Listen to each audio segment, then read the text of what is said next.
have become part of the IIT curricula, and the student intakes have increased many-fold. IITs and IITians play a significant role in shaping directions for the new science and technology institutes in the country. They have shared this responsibility well, as is evident from recent mentoring of the young IITs by the older ones.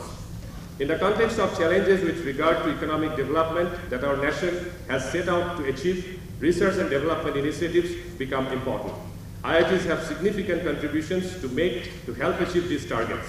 I am impressed by the contributions made by IIT Guwahati and their impact on society as a whole. The steady growth of R&D investments in technological, scientific, and social science research is an indicator of our country's goal of unbounded spread of knowledge. As centers of knowledge, it is our responsibility to lead the way in making our approach more inclusive so that it meets the needs of our people. We need to carry out research for the betterment of the lives of our populace, to feed the hungry, and to reduce environmental damage and climate change impact. The present-day knowledge economy also makes it imperative to carry out cutting-edge research, to innovate, and to improvise continuously to enable us to emerge as a leading global force. The most important ingredients for becoming such a force is undoubtedly our vast human resource. Improvement in human development indices will indicate higher employability of our youth and better economic conditions. To achieve this, we have to ensure that our youth have access to the latest scientific, technological, and management principles and practices. I wish to reiterate that the onus on the IITs has increased manifold in this respect. As Minister of Development of Northeastern Region donor, I have a personal interest to ensure that there is an urgent need to initiate development activities in the entire Northeastern region. Unfortunately, the region also has its share of developmental problems that I am well aware of. Premier institutes such as IIT Guwahati and IIM Shillong that are now situated in this region have a special responsibility to partner with our local institutions to contribute to the growth of the region. The people of this region look up to IIT Guwahati to provide technological solutions to their problems. I am happy to note that the institute has taken up several studies to address the problems faced by the people of the Northeast in general and Assam in particular. It is also heartening to know that IIT Guwahati has set up a Technology Incubation Center, TIC, to promote entrepreneurship among the students of the institute and the region, where they will be given space, access to equipment, technical expertise, and facilitation services. TIC might be the catalyst in ushering in an era of industrial development in the region. This brings us an important issue, the state of education in the Northeast. Though the region has witnessed considerable improvement in education infrastructure in recent years, a majority of our youth are still not sufficiently equipped to compete at national or international levels in terms of employability and entrepreneurship. The literacy rate is higher than the national average, but vocational training and entrepreneurial skills remain weak areas. The percentage of students going for higher education in the region is below the national average. This percentage suffers further when we consider the number of students opting for science and commerce streams. The number of colleges and institutions imparting education in these two streams is also limited in the region. The need of the hour is to create opportunities for them to acquire skills and competencies. The Ministry of Donor has put high emphasis on this critical aspect. It has come up with a scheme of capacity building and technical assistance with the aim to provide funding for skill development, enhancement of employability and competencies, and promotion of self-employment and entrepreneurship amongst the youth of the region. Enhancement of knowledge and skills of mid-level officials in the government sector for good governance are also aimed for under the same scheme. Special focus will be given to girls, women, disabled persons, and youth from BPL backgrounds and from remote and backward districts or unreached areas. Focus will also be on those who are school dropouts or have discontinued education after secondary level. Proposals from central and state government departments, Center of Excellence in Training, Education, Research, universities, PSUs, and central state joint or cooperative sectors, and autonomous organizations under central, state, and local governments will be considered under the scheme. We are hopeful that the youth of the region will utilize these opportunities and eventually learn to be economically independent.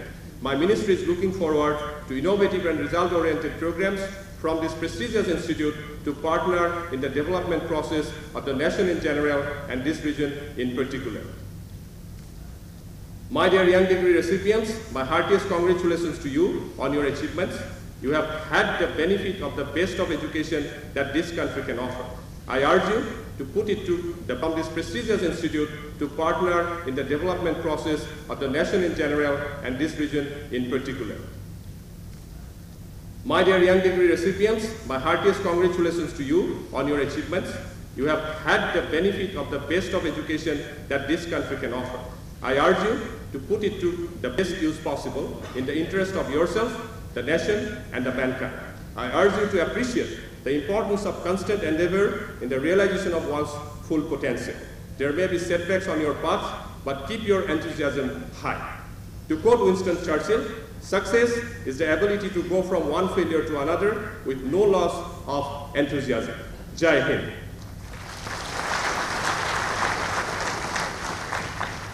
The Chairman, Board of Governors, Dr. R.P. Singh, is requested to address the convocation.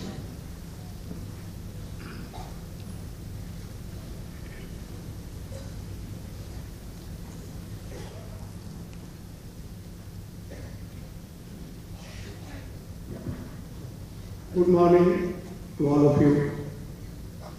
Professor Gautam Barua, Director of the Institute, my colleagues on the Board of Governors, members of the Senate, faculty members and staff, graduating students, their parents, guardians, ladies and gentlemen. I extend my warm welcome to graduating students, their parents, and their guardians. This day belongs to you. You are entering straightway from incubator to the play area, the jungle of performance. You have to demonstrate and demonstrate better than others, rather the best. IIT is known for its technical education. It has established itself around the globe, and IIT Guwahati, being the younger one, rather we have entered the teenage now. You IIT Guwahati, and your products have to demonstrate and establish themselves much superior compared to others. Because I have been closely associated with most of the IITs. I have seen their campuses, I have met their students, I have met the faculty members. I see you have the enthusiasm of the teenage. Therefore, you have to be the leader of the country in the field of technical education. And now, with government's decision that you will not only limit yourself to technical education, but you have to assist the much faulty education system of this country in every walk of education. Friends, those who are graduating, the day belongs to them. I once again congratulate them, and let me caution them that the world is passing through a very, very difficult day. When you are graduating, the almost entire world is in turmoil, economic turmoil. The economy is still soaked in radiance. Europe has just started to recover. More and more recovery attempts are creating more and more problems. Somehow, the Asian giants, India and China, have survived. We are in the leader's stage today. And we are awaiting young leaders like you who can be the backbone of the country. I would like to share with you a very powerful quote from Einstein, which reads as under: the significant problems we face cannot be solved at the same level of thinking we were at when we created them. You must think new, higher, bolder thoughts to manage the change that is bombarding your organization, your country in these topsy-turvy times. You need to become a good at tolerating ambiguity and uncertainty, you must embrace the change. Now, in this context, you look at the problem our country is facing. We are talking of 10% GDP growth, development all along. I come from a village. I studied up to 11th class in a village. I know the problems of the village then and now. The village at that point of time was sufficient to the extent the aspiration at that time we had. Today, in the advent of technology, where IITs have played a very, very dominant role, the aspirations of the villagers are almost equal to the people living in most modern cities of India or abroad. They also want air-conditioned houses. They want to live same kind of life what you and I are living in big city. Therefore, our problems are multiplying. Aspirations are playing havoc. Look at the kind of indiscipline we have in the society. The kind of murders, rapes, dacoity, everything is happening.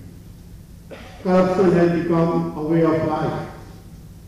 I hardly find people, the leaders of the society, I am not talking about politicians, leaders are in every walk of society, almost their son, talking about corruption, how it has taken a monstrous shape. Therefore, you as a young graduate, who is straight landing from incubation to the play arena, has to play a dominant role. A role of a leader, a change agent, a philosopher, a guide, a revolutionary, which is very, very important, and we must make a change in the society. We have to go back to our old system of community development for all, not development for few living in big cities. Look at the position of Northeastern region. For that Eastern region, where is the development? Where is the development of the fruit of the development? Who are the people who are the gainers, not the common man? Therefore, my suggestion to graduating students is that please have some of the topics which I am going to share with you. First of all, you have to be a disciplined soldier. Disciplined soldier doesn't mean that you reach to the office 9 o'clock sharp and leave at 5:30 sharp. Be an obedient student or a teacher or a professional, and whatever your boss says you obey. What I mean by disciplined soldier is you must be a disciplined person in all walks of life. Disciplined person will say you should be polite, obedient, good thinker, and whatever you do to manage yourself. Managing yourself is much, much more difficult than managing others. So you have to first discipline yourself that you are managing well yourself. And then your thoughts should be disciplined. Once your thoughts are disciplined, you will be disciplined.